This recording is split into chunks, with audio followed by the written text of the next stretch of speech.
This is one of the standards sa seminary namin when it comes to Reformed worship. So, sa inyong mga handouts, we'll be discussing about corporate worship in the Reformed tradition. Okay?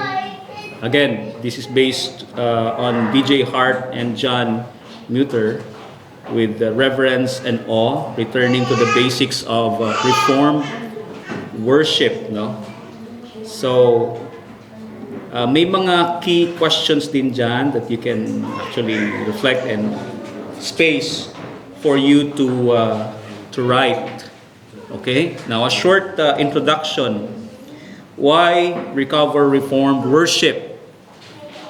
In page 20 sa book, sabi kasi doon, our task is to show that such faithfulness to Reformed doctrine also requires loyalty to a certain kind of worship. Kasi all of us, I don't know ang background din nyo. I came from a Methodist background. So iba rin yung aming parang style. But we do liturgy gihapon. But traditionally, iba rin yung approach sa worship. Okay. So,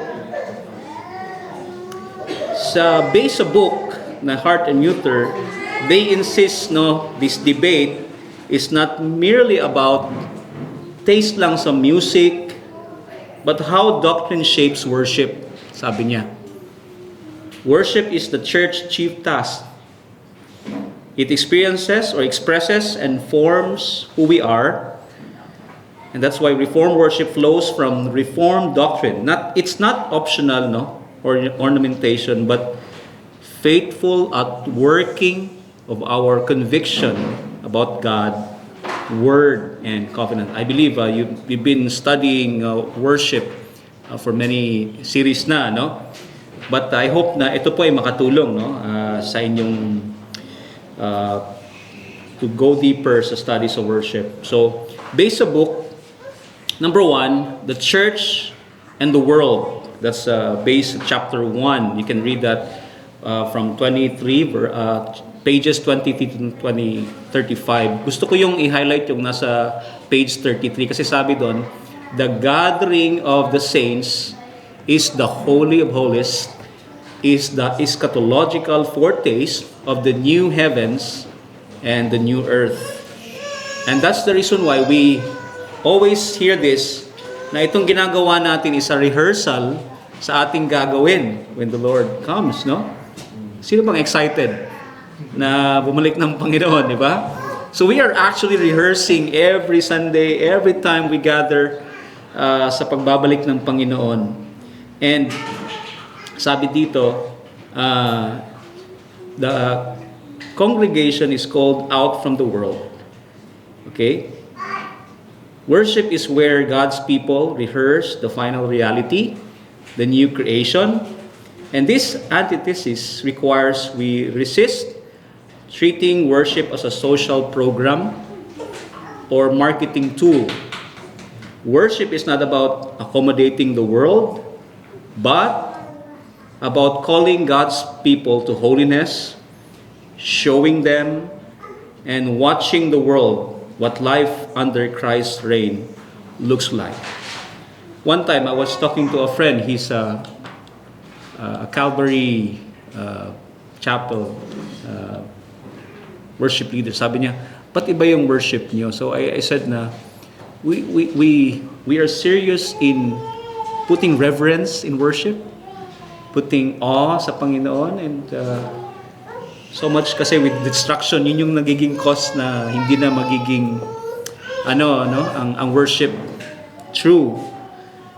So worship is not about accommodating the world, but about calling God's people to holiness, showing them and watching the world what life under Christ's reign looks like.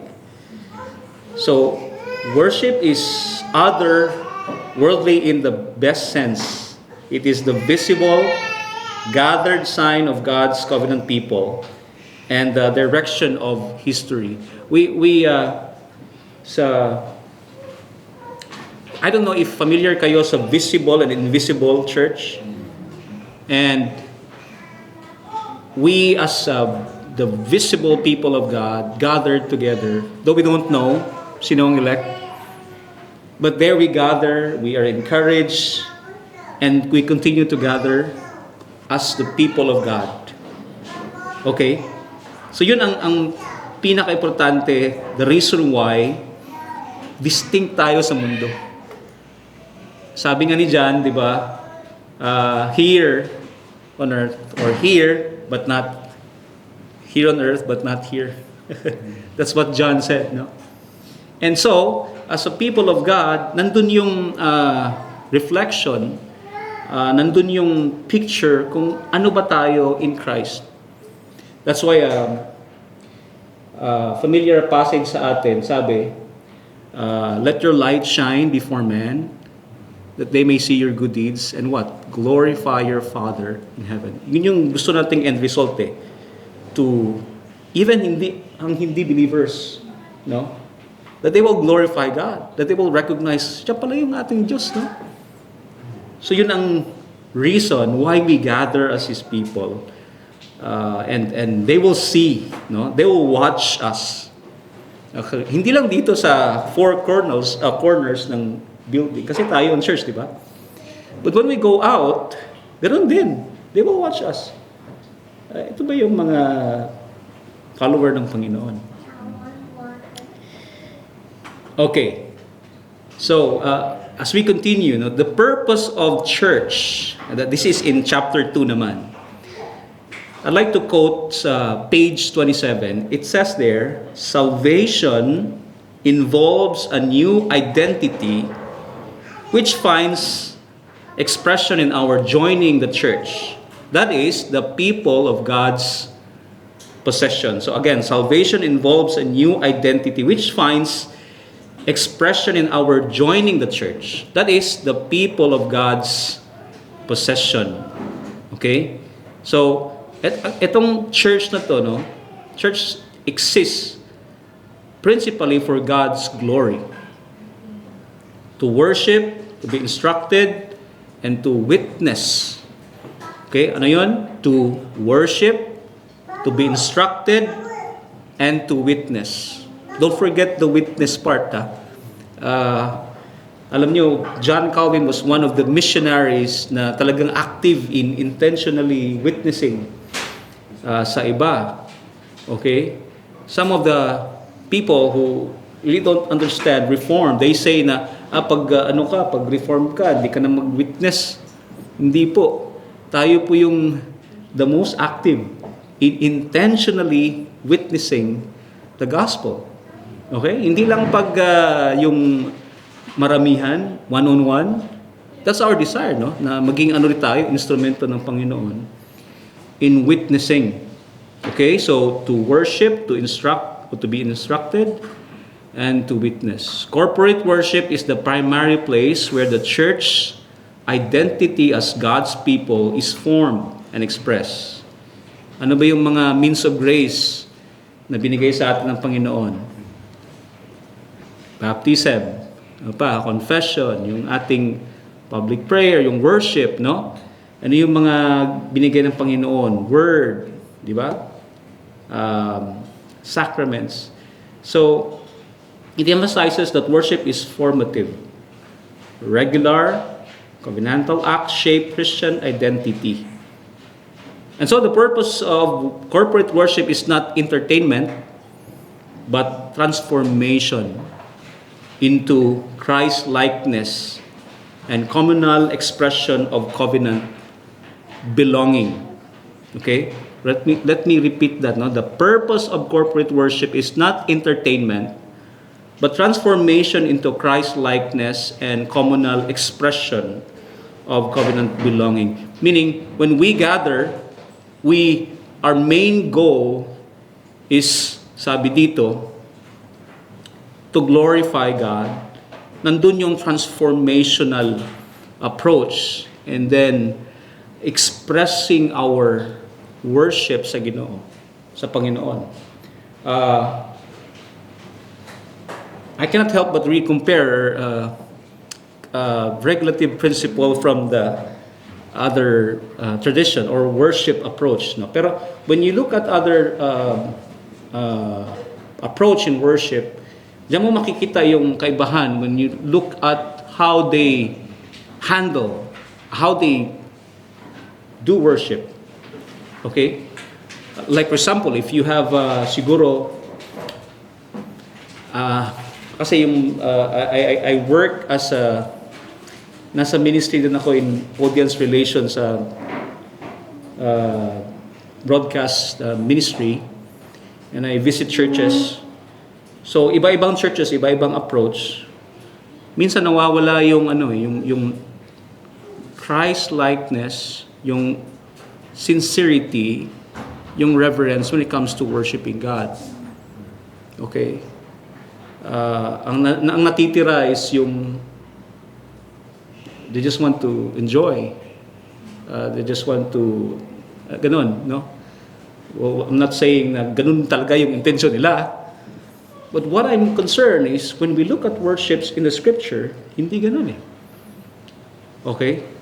So we go back to that goal of worship, to worship God, to be instructed, and to witness. So it's all about Word of God. It's all about, that's why we read the Word, we sing the Word, we preach the Word, we live out the Word. It's all about the Word of God. It's all about God in our worship. So consider how they're, yung gathering natin, maging, maging totoo ito. And whatever ang ating gagawin dito sa church. Okay? Pastor Gabe, pwede bang mag-entertain ng question? Or wala naman, mamaya? Okay. So, number 3, a worshiping community. Now, dyan sa page, I'm sorry, wala akong copy ng book. I don't have I'm looking for the PDF file para ma-send ko sa inyo. Pero I'll be quoting some sa book na based itong ating topic ngayon. Sabi doon, the Bible's demand that worshipers be holy and pure means that our confidence in worship comes only from Christ. Okay? That's from page 19. Itong section na to stresses the communal dimension of worship. Anong ibig sabihin nito? Yung picture natin as a church of God. Reformed worship presumes corporate confession, mutual accountability, and participation. Okay? So the corporate assembly is an ordinance of grace. God meets His people through word and sacraments because God requires holiness. Now, we draw near with confidence, sabi ng Hebrews, only because of Christ's work. So the balance of reverence and joy, itong sinasabing reverence and joy, rejoice with trembling, sabi ng scripture, is central sa atong worship. Worship is joyful, but at the same time serious. Okay? It's joyful, at the same time serious. They say na ang reformed daw na worship, parang palaging serious, hindi ka smile but because we understand kanino to. We understand what's our business here. Okay? That doesn't mean that we are killjoy people. Hindi po. But we understand that it's all about we worship a God who is holy, righteous, and just. So, as you gather here, as we catechize, bago lang tayo nagturo yung mga bata kanina, a mutual responsibility so worship is meaningful and not just individual activity. That's why ang challenge din sa mga, I met a guy, sabi niya, ayaw ko na pumunta sa church kasi problematic yung church. Pwede naman ako magstay sa bahay. Mag-watch lang ako ng John MacArthur sa YouTube. But I said, I don't know if that will help you. I mean, John MacArthur is good. But when it comes to communal, yung gathering, Hebrews 10 is clear, di ba? We should not stop meeting together as the habit of some. And still, no, continue until the Lord return. Di ba? So, ibig sabihin, hanggat hindi pa bumabalik ang Panginoon, ito yung ating gagawin. Ito yung task niya sa atin. Okay? So, catechism, worship, encouragement, mutual responsibilities of worship is meaningful and not just an individual activity. Okay. Now, let's go sa number 4, the holy day of worship. And that is sa chapter 4. When Christian recite the Apostles' Creed, may mga creeds tayo. Sa John, of course, we subscribe ang Apostles' Creed. They say they believe in the Holy Catholic Church. What does the holiness of the church mean? Okay? So, hindi po ito Roman Catholic Church, but this is the universal church of God na binigay niya sa atin. Now, si Hart tsaka yung book, no? Sabi niya, the Lord's Day is the formative weekly rhythm of Christians and emphasize the regulatory and seriousness of Sunday worship. So the Lord's Day is a covenantal sign. The holy day is not optional. It anchors Christian time and reminds us of God's rest and our vocation. It's good, no, that our government acknowledges na Sunday is walang trabaho. Though some may responsibility pag Sunday. If you look at the calendar, red po siya. It recognizes na this is the day of the week that we stop sa ating mga regular na ginagawa and worship, no? It's a Sabbath. Rest sa Panginoon. One of the challenges, may listener kami sa program and sabi niya, Pastor, hindi ko maka-join dyan pag Sunday because I'm working. He's nasa nasa 911. And I said, wala akong magawa, no? Pero one thing for sure, you need to set a day for the Lord. And that is the Lord's Day. So look for ways. No? I mean, God gave us 6 days and then 1 day for the Lord. In fact, the whole day, the whole week should be for the Lord. Not just Sunday. So, I'm not sure kung anong receiving end niya doon. But I'm encouraged him to do so. Okay. So, it emphasizes the regulatory and seriousness of Sunday worship. The Lord's Day is a covenantal sign. The holy day is not optional. It anchors Christian time and reminds us of God's rest in our vocation. So when we teach the congregation about Lord's Day, we are also teaching them na ito yung binigay ng Panginoon. If you go back to the commandments, serious po ang punishment doon, death day. Di ba? I mean, we recite that. Okay? So, hindi lang siya ito free day na, wala tayong gagawin, punta tayo ng church. Hindi po, ano? And we should anticipate kung anong gagawin natin sa Lord's Day. Okay? And we highlight yung gathering of God's people as one na ina-anticipate natin to honor God and worship God. Okay. So, maybe we can also think about it in practical way. Ano ba yung mga planuhin natin before ang Sunday? Kasi may mga tayo, no? Minsan may mga reason tayo. Pastor, kasi itong Sunday na lang taga yung last day namin. Pero, Pastor, makatulog talaga ako, Pastor. So, di ba? May mga ganun tayo na reason minsan eh.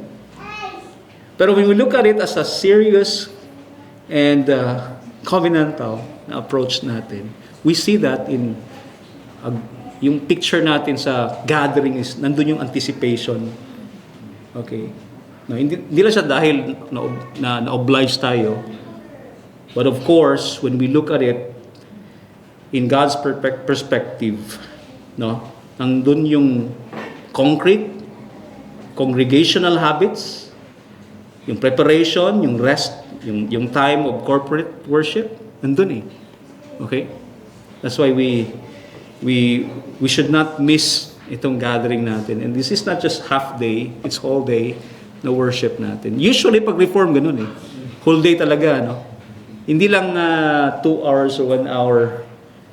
We do it all day. I mean, kami ng wife ko, we do morning sa Mintal, Davao Covenant Reformed Church, and then afternoon we go sa Christ Our Hope. It's a whole day worship para sa atin. Sabi niya, nakakapagod yan. Pero this is the day of the Lord. Okay? So, we do not mean that let's go sa number 5, acceptable worship, spirit and truth, no? This is based on chapter 5. We do not mean that we hope to please any browsers who might step into our sanctuaries on Sunday morning. Rather, the seeker we intend to please is the one whom Scripture describes as the seeker of acceptable worship. So itong chapter na to explains what makes worship acceptable to God. Paano ba? Ano ba yung acceptable worship sa Panginoon? Ito yung discussion ni Jesus with yung sa well, di ba? I think John 4. Okay? So sabi niya, the one who worship in spirit and in truth. So here the authors contrast seekers' sensitivity. I don't know if familiar kayo ni Bill Hybel. Siya yung nag-coin ito eh. This approach that please culture with biblically faithful worship that pleases not God but people. But when you look at those scripture, hindi lang seeker sensitive, but really Christ sensitive. Now the regulative and dialogical principle, no, we'll examine that later, shape what is appropriate, acceptable worship sa isang Reformed church. Acceptable worship is biblical, God-centered, and does not bend the gospel to culture preference. Okay, so when you worship God, yung mga elements na nilalagay natin sa ating liturgy, we will check that and we will, actually, yun yung tinatanong natin, bakit natin ito nilalagay dito? No? Bakit wala tayong special number? Diba may special number sa bakit wala tayong video presentation or ano bang tawag dyan? Bakit wala? Okay, so that's the responsibility, not just the pastor, but even tayo, ng mga believers, because we want yung worship natin nakasentro kay Christ. Okay? So, examine the elements that are biblically warranted and compare yung mga innovation na nangyayari ngayon sa church. Marami pong innovation. I don't know if you've watched yung video na may pastor na lumabas sa tapos na may mga smoking yun. I'm not sure kung talaga yung pastor ba yun or iba yung iba yung approach no. Pero anyway, just side note. Okay. Number 6, Reform Liturgy. Yan. This is ang conversation sa chapter 6 no. Sabi doon, after considering who worships and when, we turn to a series of how questions. What is the regulative principle? And how does it guide us in worship? Okay. So ano ba itong sinasabi nating regulative principle of worship or RPW? It means that only what God commands in Scripture is permitted in public worship. Yun lang, simple lang. No? Kung ano yung kinumand ng Panginoon sa Scripture na i-allow niya, yun lang. Okay? Sa book, it also explains the dialogical principle. Worship is a conversation between God and His people. That's why when we approach or when we start our worship, we approach it with Scripture. Diba? Enter His gates with thanksgiving and in His courts with praise. Or come into His presence with thanksgiving. So we started our worship with Scripture. We end our worship with Scripture. Because ganyan yung binigay sa Panginoon so worship, no? So we speak the word, and again yung sacraments, and people respond in prayer, confession, and praise. So together these principles give liturgy its shape, predictable, God-centered, and participatory. Okay? So, before, when I was new sa Reformed faith, hindi ko masyadong naintindihan yun I was asking, Pastor, pwede bang may drums sa church pag mag-worship? And I said, sabi ni Pastor Vic, is it necessary to have, sabi ko, parang medyo alive yung Pastor. No? Pero, yun na nga, wala akong masyadong idea, no? But it helps me when Pastor leads me to the Word. Ano ba yung sinasabi ng Scripture? Okay? Kailangan ba talagang ganun? Sabi ko, sabi ng praise the Lord with harps and ganun Pero out of context naman yung paggamit ko. Diba? So, call to worship, yung confession natin, assurance, sermon, sacrament, benediction, ganun lang tayo, diba? Yung liturgy natin. It shows how each fits dialogically. Conversation. So the Lord calls us to worship, and then we respond to Him in praise singing hymns. And then we receive yung assurance, we confess our sins, we hear the Word. Ganun dialogical. No? Ang approach natin when it comes to the Word of God. Okay. Number 7. Leading and participating in worship. Okay? Just on page 19, we will try to do justice to the reverence the psalmist expressed when he is despaired over the holiness required to enter into God's presence. Who may ascend into the hill of the Lord? Now, when we do liturgy, usually yung ating elder, yung ating minister, sila yung gumagawa, yung mga leaders natin. Most shepherd worship, not perform. Okay? Importante yung shepherd na word The congregation's participation is essential. Singing, responsive readings, liturgical responses, and sacramental reception. I've learned that when we talk about worship leader, iba kasi yung understanding ko before sa worship leader, yung kakanta dito. Ganun kasi yung aking understanding with worship leader But when I understand that worship leader is really Christ, siya yung nagano sa atin with the Lord, no? Siya yung the high priest, siya yung mediator natin. So when we come to the Lord, we come to Him through Christ. We cannot come to Him sa ating sarili.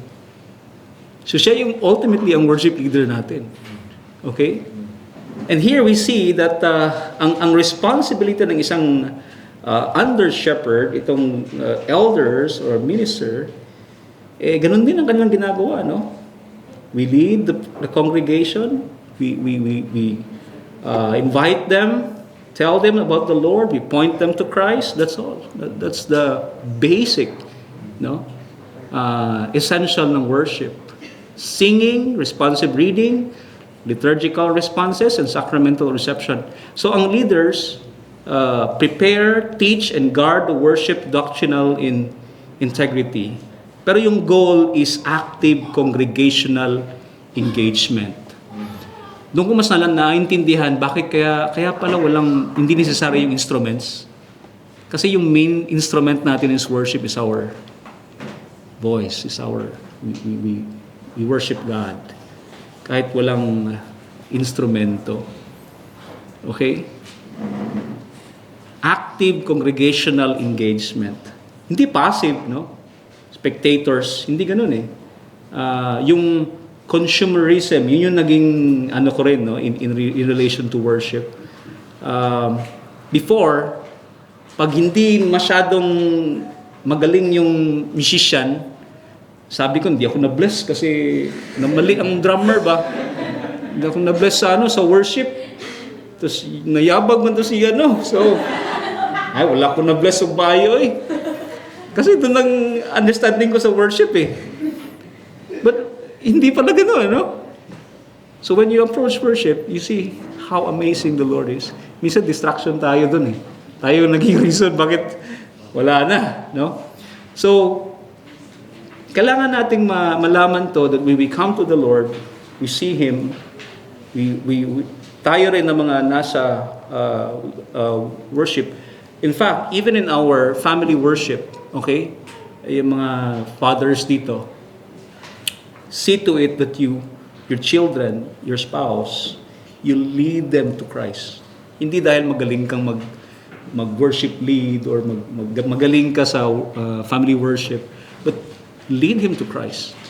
Yan na, no? My son, marami yung tanong eh.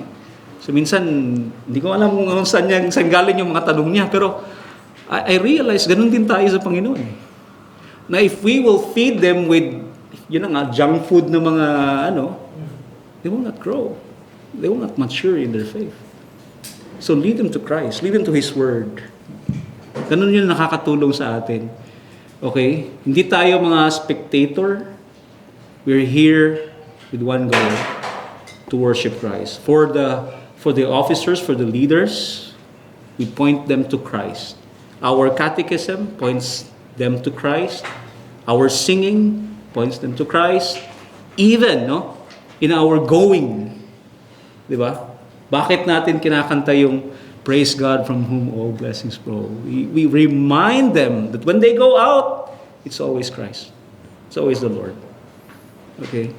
Yan yung blessing ng Panginoon. In that, we don't just quote, ano ba yung familiar na benediction? Numbers ata. Okay? Or yung Jude, no? So, hindi lang dahil doon, but we want to remember that lumabas man kayo ng building na to, Christ should be glorified. Okay? Christ should be glorified. Okay. Let's go sa number 8, worship with godly fear. Ayan. Okay? Ano ba itong godly fear na sinasabi? These mutual demands for purity and confidence in worship help to explain the biblical idea of rejoicing with the trembling. Okay? Before, ang isip ko fear siguro dahil takot kasi may no? May aswang. Pero hindi ganoon yung sinasabi dito. This is to treat the proper attitude in worship. Okay? Reverence entwined with joy. God's holiness demands seriousness. Christ's mercy gives confidence as well. So yung balance nito ng dalawa, no? The authors call us to cultivate awe, posture, language, music, and the content of worship should encourage awe before God. Ayan. Okay, so the more natin naintindihan ito, the more tayo, when we approach worship, iba na yung bigat, no, ng ating approach when we come to the Lord. Diba? And to mind you, our children will also know that. No, na totoo ba yung approach, yung gesture natin? They will know. Okay? When we understand na ito pala yung worship, ito pa talaga yung real worship. And we cannot help but really say, Lord, you're amazing. Ganun ba?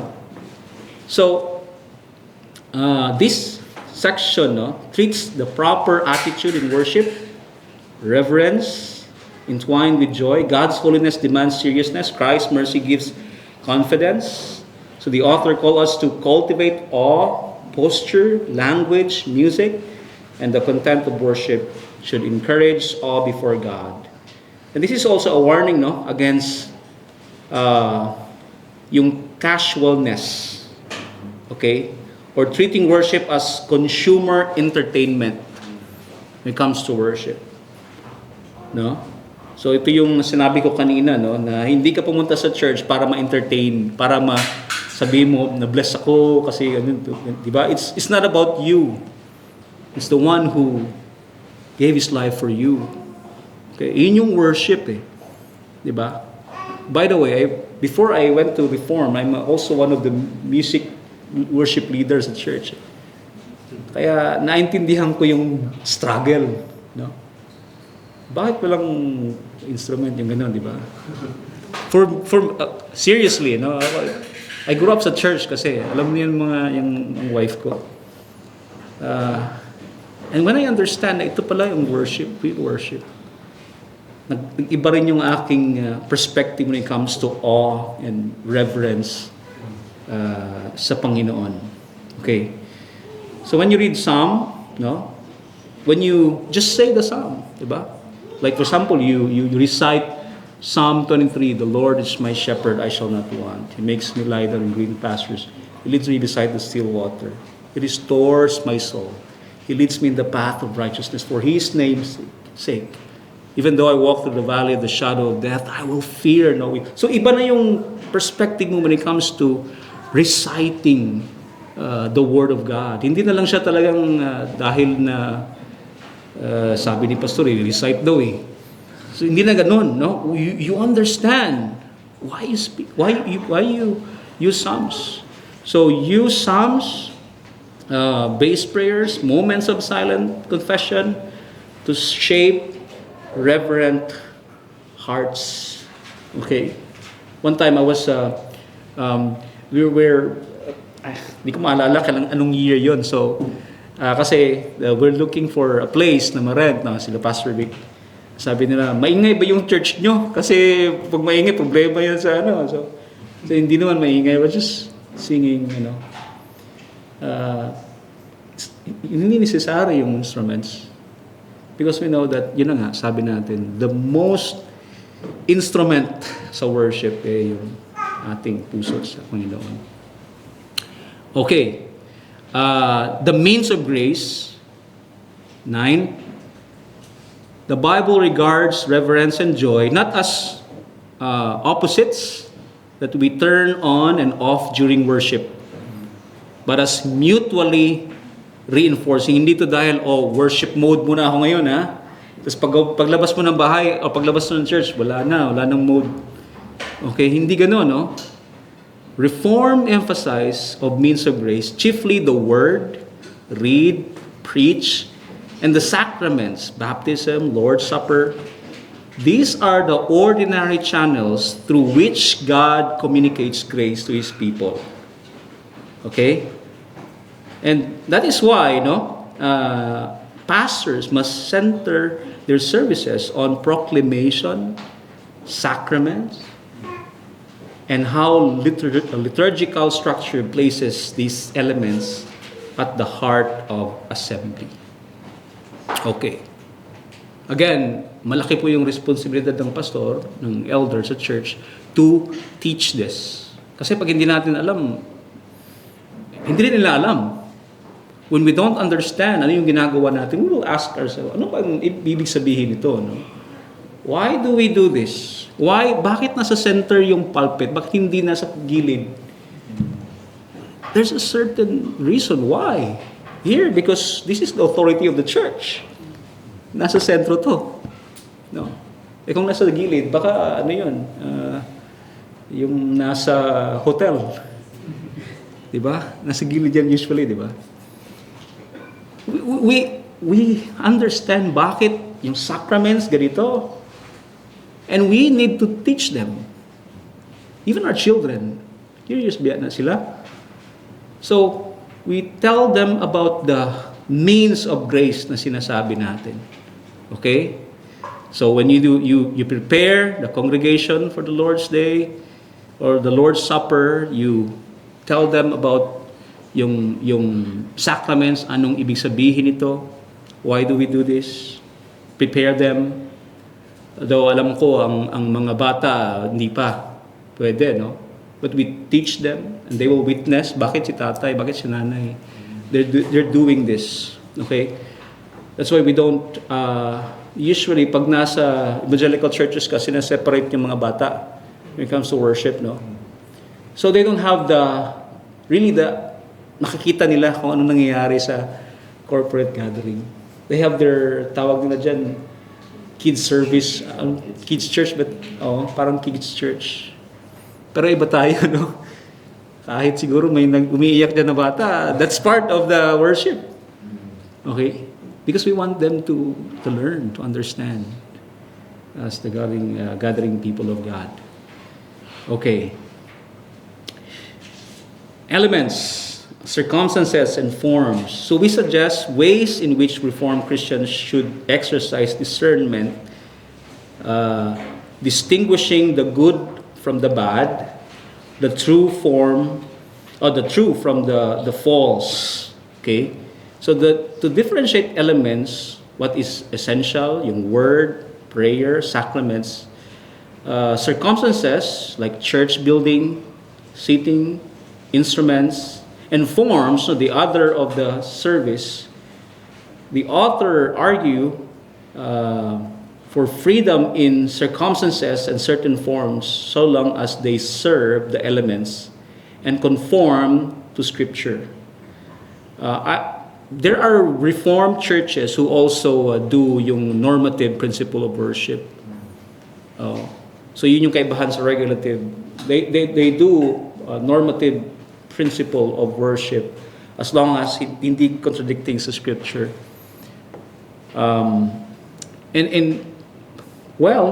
Siguro may foundational din sila na reason. But when it comes to us, ito yung gusto natin, na yung Scripture talaga ang makita, no?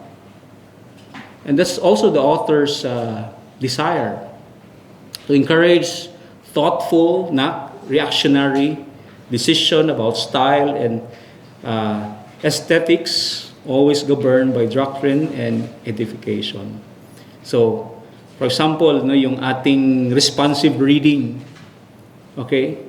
What we do sa church namin ngayon, we instead of just reading the Ten Commandments, we also nandun kami sa public reading of scriptures. So nasa Exodus 35 kami ngayon. Responsive reading din. Okay? Leader and then congregation, ganun din. But we also do yung commandments. Okay? Iba-iba, pero still, no, nandun sa scripture.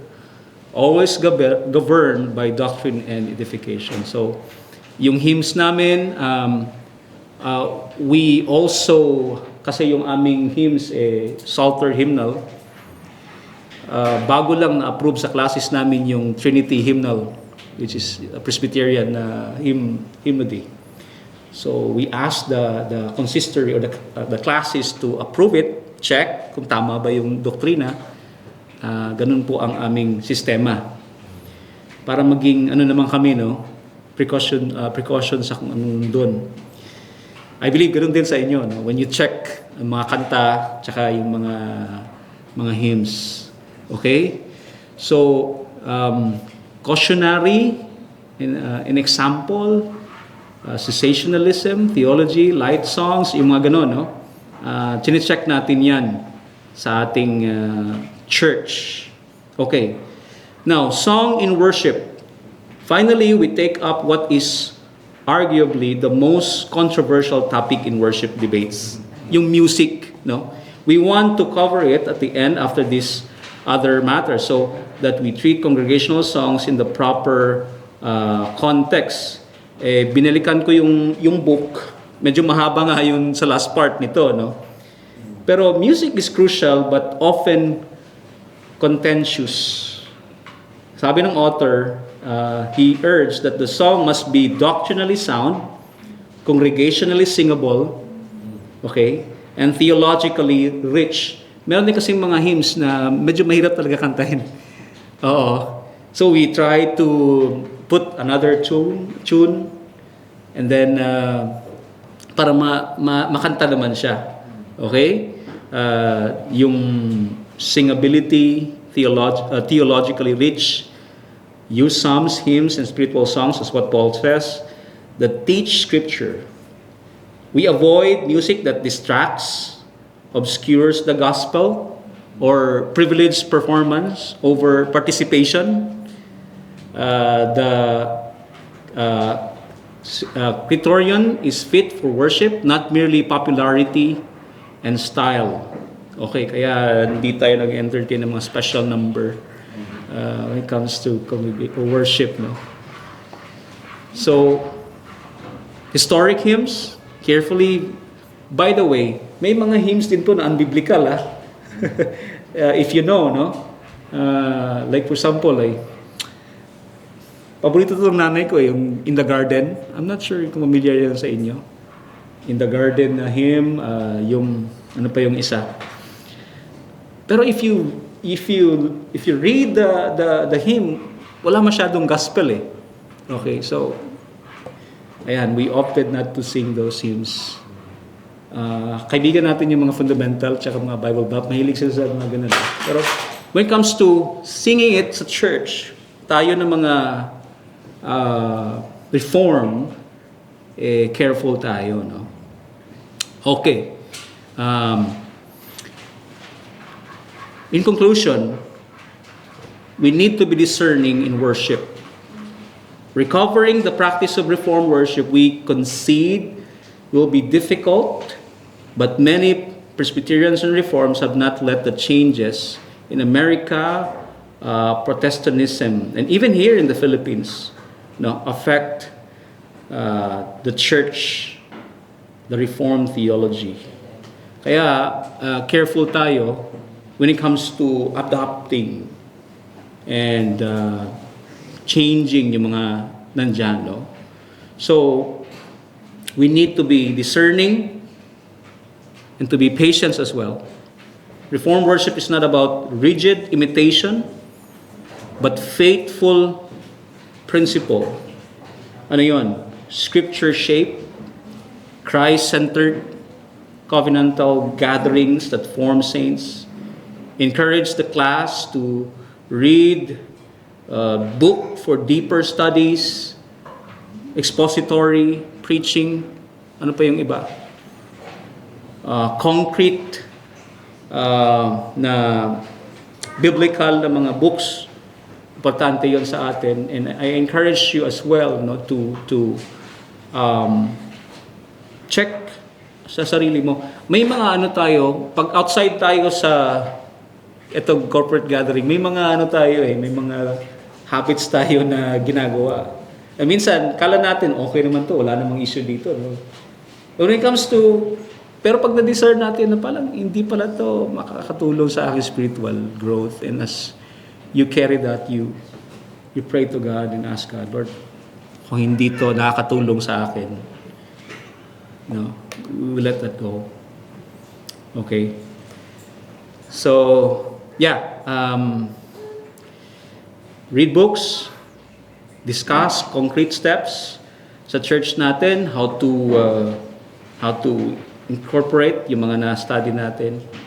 Pray for humility and unity as we pursue worship that honors God. And I'd like to end, itong ating study. Sabi ni Hart, let us seek worship that is biblical, reverence, joyful. Huwag kalimutan ng joy. Worship that glorifies God, instructs the people, and points us to Christ until the day we enter the new heavens and new earth. Let's pray. Ampot ta. Father, thank you, Lord, sa mga napag-usapan namin. I know it's not new to us, but it's good, Lord, to remember once again your truth.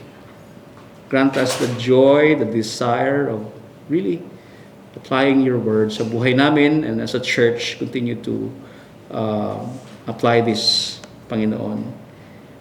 We thank you, Lord. We honor you today. In Jesus' name we pray. Amen. Any questions pa? Yeah. Oh. Few questions, 1 to 2.